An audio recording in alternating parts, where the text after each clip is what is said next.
کچری تاسو مارو خوري نو په دې دوران کې به تاسو څه کوئ؟ د ټولو نه اول تاسو به ډېر زیات ټوپونه نه وهئ او یاره تاسو ته نه ده پکار، ځکه چې په پاکستان کې 80% کم ماران چې دي هغه خطرناک نه دي.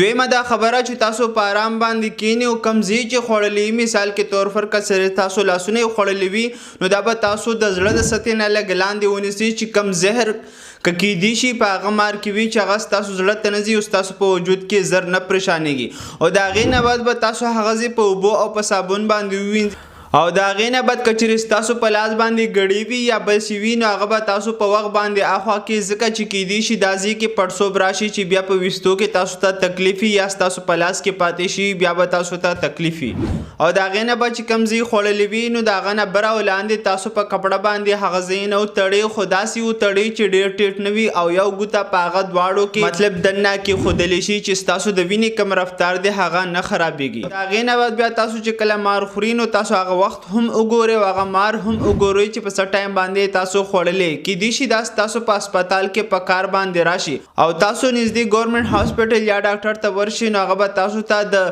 زهر خلاف ستن ووهي کوم ته چې انټي وینم ویلي